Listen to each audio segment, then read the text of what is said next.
76 बार अयोध्या पर आक्रमण हुआ और इस आक्रमण में जो है लाखों लोगों ने अपने प्राणों की आहुति दी। सैकड़ों राम भक्त उस समय मारे गए, गोलियों के शिकार हुए। बताया हमको सीवी सोनपुरा साहब ने आज से 20-25 वर्ष पहले कि पगों से नापा गया और उसके बाद ये तैयार किया गया ड्राइंग, और वो प्रस्ताव जब वहाँ पारित हुआ इस मंदिर इस मॉडल की तरह बनेगा, उन्होंने दिखाया तो लोगों को पसंद आया, लोगों ने इसको स्वीकार किया। आज की वर्तमान जो मूर्ति है वह 1949 में प्रगटीकरण के दौरान स्थापित हुई, तो वह मूर्ति जो है चल मूर्ति के रूप में या कहेंगे उत्सव मूर्ति के रूप में रहेगी। लेकिन जो 4 फीट 3 इंच की मूर्ति है यानी विग्रह है भगवान श्री राम लला का, वह एक पत्थर पाषाण पर होंगे और उनका बाकायदे सुसज्जित उनको किया जाएगा। अयोध्या में राम जन्मभूमि में भव्य राम मंदिर का निर्माण चल रहा है। 22 जनवरी वो तारीख जिसका राम भक्त सालों से सदियों से इंतजार कर रहे थे, वो भी पास आ रही है। लेकिन वो सपना जिस जगह से देखा गया, जिन लोगों ने देखा, जिन लोगों ने उसे साकार करने के लिए खूब संघर्ष किया,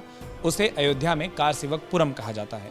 मेरे साथ शरद शर्मा जी मौजूद हैं, विश्व हिंदू परिषद से आप जुड़े हैं, लगातार जो तीर्थ क्षेत्र ट्रस्ट है उससे जुड़ी तमाम जानकारियाँ आप साझा कर रहे हैं।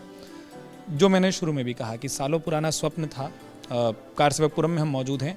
इस संघर्ष को अगर आप विस्तार से बता पाएं कि कितना पुराना ये संघर्ष रहा है, उस महत्व क्या है? जो कई लोग कहते हैं कि सिर्फ भगवान राम और उनका जन्म स्थान इकलौता महत्व है, उस संघर्ष का भी एक महत्व है। बिल्कुल आपने सही प्रश्न किया है। 1528 से लेकर अब तक संघर्ष का ही वातावरण रहा। 2019 में माननीय सर्वोच्च न्यायालय ने निर्णय दिया, उस निर्णय के आधार पर जो है भगवान श्री राम लला की जन्मभूमि पर भव्य मंदिर निर्माण का मार्ग प्रशस्त हुआ। इसके पूर्व अनेक प्रकार के संघर्षों का काल जब रहा, 76 बार अयोध्या पर आक्रमण हुआ और इस आक्रमण में जो है लाखों लोगों ने अपने प्राणों की आहुति दी।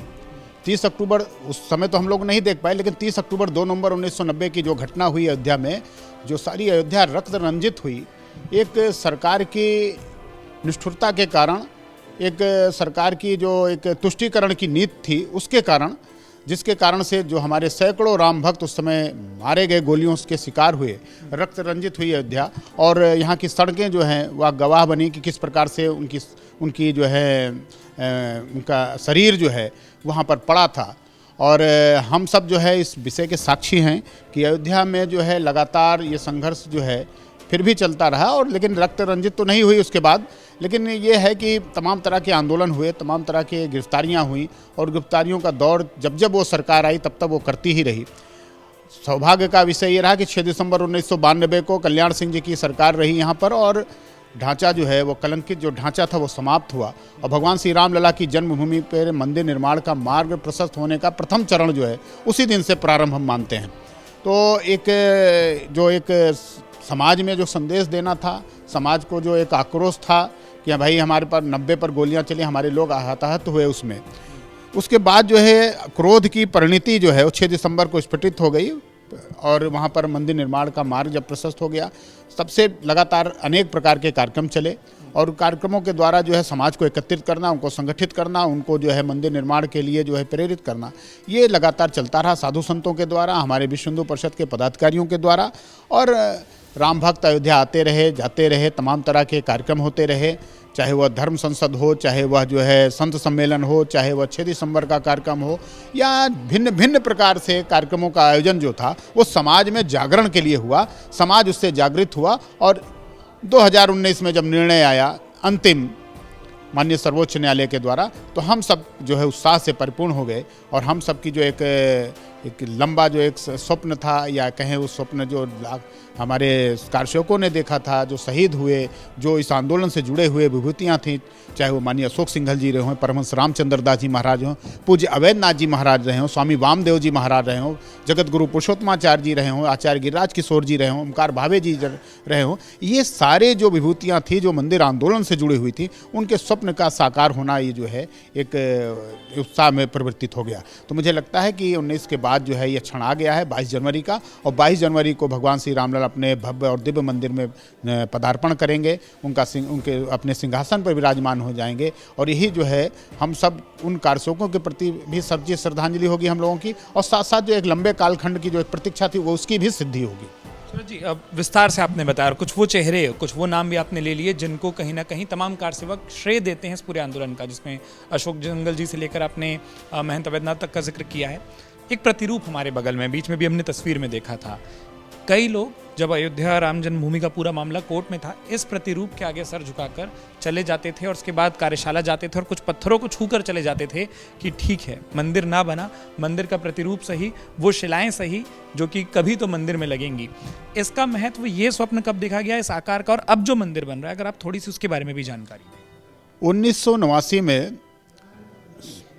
प्रयागराज में कुंभ के दौरान साधु संतों ने एक बड़ी धर्म संसद की। उस धर्म संसद के अवसर पर जो है इस मॉडल का प्रस्ताव पारित हुआ कि अयोध्या में हम इस प्रकार से मंदिर का निर्माण करेंगे और इसकी ऊंचाई 128 फीट होगी, चौड़ाई 140 फीट होगी और लंबाई 255 फीट होगी। तो इस दृष्टि से जब वहाँ पर प्रस्ताव पारित हुआ तो देश के हमारे जो प्रख्यात और प्रसिद्ध वास्तुकार हैं सीबी सोनपुरा साहब, उनसे जो है उनसे भी लोग मिले थे पूर्व में ही, और माननीय अशोक सिंघल जी उनको लेकर अयोध्या आए थे। उन्होंने उस स्थान को भी दिखाया था। उन्होंने अपने पग से उस स्थान को नापा, जो उन्होंने बताया हमको, सीबी सोनपुरा साहब ने, आज से 20-25 वर्ष पहले, कि पगों से नापा गया और उसके बाद ये तैयार किया गया ड्राइंग, और वो प्रस्ताव जब वहाँ पारित हुआ इस मंदिर इस मॉडल की तरह बनेगा, उन्होंने दिखाया तो लोगों को पसंद आया, लोगों ने इसको स्वीकार किया और इस मॉडल को जब मतलब स्वीकार कर लिया तो इसको घर घर में इसके चित्र गए और एक योजना निकली कि हम शिलान्यास पूजन करेंगे। और शिला पूजन का जो एक महत्व था वो समाज को जोड़ने के लिए ₹1.25 और एक रामशिला, ये 89 में एक कार्यक्रम हुआ जिसमें लगभग 2,75,000 जो है शिलाएँ लोगों से प्राप्त की गई। यही नहीं, विदेशों से भी शिलाएँ आई। लगभग विश्व के 55 देशों से इन शिलाओं को मंगाया गया, जिन्होंने वहाँ पर राम भक्तों ने इसको दिया था। चाहे वो सूरीनाम हो, चाहे श्रीलंका हो, चाहे थाईलैंड हो, चाहे अमेरिका हो, दक्षिण अफ्रीका हो, या ब्रिटेन हो, जापान हो, और इसके अलावा अफ्रीका, तो ये इन सारे देश, जर्मनी भी उसमें, ऑस्ट्रेलिया भी उसमें, तो इन सारे लोगों से जब वहाँ से शिलाएँ आई पूजित, तो उनको यहाँ पर एकत्रित किया गया। उसके बाद शिलान्यास का भी कार्यक्रम संपन्न हुआ। शिलान्यास के दौरान जो है इस कार्यक्रम को दिव्य और भव्य रूप से आयोजित किया गया, लेकिन फिलहाल क्योंकि सरकार ऐसी नहीं थी जिससे हम लोग उससे कुछ लाभ मिलता, लेकिन जो भी जैसा भी कर पाए हम सब, वह शिलान्यास के दौरान, शिला पूजन के दौरान हुआ। उस समय साधु संत एकत्रित थे। परमहंस रामचंद्र दास जी महाराज उस समय उपस्थित थे। महंत नृत्य गोपाल दास जी महाराज, जो आज वर्तमान में श्री राम जन्मभूमि तीर्थ क्षेत्र ट्रस्ट के अध्यक्ष हैं। इसके अलावा जो है आचार्य धर्मेंद्र जी थे, आचार्य गिरिराज किशोर जी थे, माननीय अशोक सिंघल जी थे। तो इनके नेतृत्व में जो है वहाँ पर शिला पूजन का कार्यक्रम, मतलब शिलान्यास हुआ। उस तत्पश्चात जो है इस जो ये अपना मॉडल है, इसको जो है नक्काशी का काम इसका प्रारंभ हुआ। तो कार्यशाला जो है सितंबर 1990 में स्थापित हुई रामघाट पर, और रामघाट पर स्थापित कार्यशाला में लगभग 4 कारीगर आए अयोध्या, और उन्होंने इसको तराशने का काम प्रारंभ किया। वो गुजरात के थे, और इस दौरान जो है उन्होंने मतलब 2013 तक जो है 1,75,000 घनफुट पत्थर पर तराशी होनी थी, लेकिन 1,00,000 घनफुट पत्थर उन्होंने तराश कर रखा, जिस पर यह हुआ कि इस प्रकार से मंदिर का निर्माण होगा। भूतल और प्रथम तल में 106 खंभे नीचे होंगे, 106 खंभे ऊपर, सिंह द्वार, नृत्य मंडप, रंग मंडप, कोली गर्भगृह बनाने की योजना जो बनी। लेकिन जब ट्रस्ट बन गया, अभी नवीन ट्रस्ट जब बना 2020 में, तो इसमें एक परिवर्तन हुआ कि हम इस मंदिर को, उस समय हमारे पास स्थान नहीं था, हमने पगों से उसको नापा और मानचित्र तैयार किया सीबी सोनपुरा साहब ने। लेकिन जब ये स्थान मिल गया तो ये हुआ कि भाई इसको दिव्य और भव्य बनाना चाहिए, दुनिया का सबसे अच्छा, खूबसूरत, सुंदर और भव्यतम मंदिर बने, इसके लिए क्या हो सकता है। तो साधु संतों के द्वारा बातचीत हुई, और वास्तुविद जो हमारे सीबी सोनपुरा हैं, उनके परिवार के लोग हों, चाहे वो निखिल सोनपुरा हों, आशीष सोनपुरा हों, सभी लोग लगे और उन्होंने इसको जो है इस प्रस्ताव पारित किया कि इसमें जो है 3 मंजिला कर दिया जाए इस मंदिर को। और उन्होंने सिंह द्वार, नृत्य मंडप, कोली गर्भगृह, ये तो जो पुराना था उसको लिया ही, इसकी ऊंचाई बढ़ा दी गई। तो पहले 128 फीट थी, अब ये 161 फीट हो गया है। इसकी चौड़ाई जो है 255 फीट हो गई है, और इसकी लंबाई जो है लगभग 350 फीट हो गई। तो यानी कहने का तात्पर्य है कि संपूर्ण मंदिर में ऊंचाई, चौड़ाई, लंबाई ये बढ़ गया है, जिसके कारण से वो पत्थर जो 1,75,000 घन फुट थे, वो जस्ट इससे 4 गुना बढ़ गए। अब जो है इसमें तमाम तरह की नक्काशी हो चुकी है गर्भगृह की, भूतल बनकर तैयार है। 22 जनवरी को माननीय प्रधानमंत्री जी की उपस्थिति में देश के अनेक सर्वोच्च हमारे जो नेतृत्व करता हैं, परम पूज्य सरसंघ चालक जी मोहन भागवत जी, इसके अलावा साधु संत हमारे जो हैं जिनका आशीर्वाद सदैव इस आंदोलन को प्राप्त हुआ, वो सबकी उपस्थिति में उसका जो है यानी कि प्राण प्रतिष्ठा समारोह का कार्यक्रम संपन्न होगा। आखिरी सवाल यही, जो आप जहाँ तक आप पहुँचे हैं उसी बातचीत पर, क्या तैयारी है, क्या विशेष है, और उसके बाद भगवान श्री राम की पूजा विधि में क्या कोई परिवर्तन आएगा, कोई अलग तरीके से होगी? क्योंकि बाल रूप है वहाँ पर, कहा जा रहा है और बड़ी मूर्ति भी रखी जाएगी, क्योंकि बाल रूप के दूर से दर्शन होने उस तरीके से सुलभ नहीं हो सकते। बिल्कुल, ये आपने जो कहा कि बाल रूप है, भगवान श्री रामलला का जो मूर्ति विग्रह है वो 4 फीट 3 इंच की है। क्योंकि आने वाले जो भक्त हैं वो अपने आराध्य का दर्शन करना चाहते हैं, उनको देखना चाहते हैं।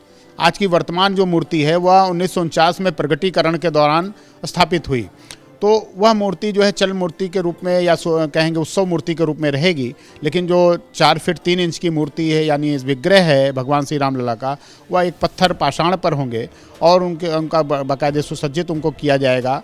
और इसके अलावा जो है वैदिक रीति रिवाज से जो एक प्रवेश के दौरान परंपराएं हैं हमारी धार्मिक अनुष्ठान की, उसको हम करेंगे। और उसके बाद जो है वो काशी के हमारे विद्वत जन हैं उनके द्वारा संपन्न होगा, और तब तत्पश्चात जो है भगवान श्री रामलला अपने स्थान पर, अपने आसन पर, अपने सिंहासन पर विराजमान होंगे।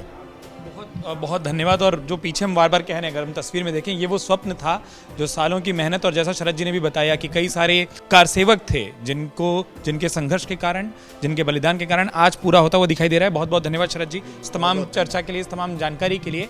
और राम मंदिर का वो स्वरूप जो अब इससे भी विशाल, इससे भी विस्तृत रूप में हमको दिखाई देने वाला है, सबको इसी तारीख का इंतजार है, 22 जनवरी का इंतजार है कि कब ये स्वरूप तैयार हो, कब वो प्राण प्रतिष्ठा पूरी हो, ताकि देश और दुनिया से सालों से भगवान श्री राम को देखने आने वाले उनके भक्त भी उनके दर्शन कर सकें। अमर उजाला अब आपके टीवी पर भी। अपने स्मार्ट टीवी पर YouTube पर सर्च करें अमर उजाला, चैनल सब्सक्राइब करें और देखें ताज़ा खबरें, वो भी HD क्वालिटी में। और हाँ, बेल आइकन दबाना ना भूलें ताकि हर खबर हो आपके घर। अमर उजाला, निष्पक्ष, निर्भीक, निरंतर।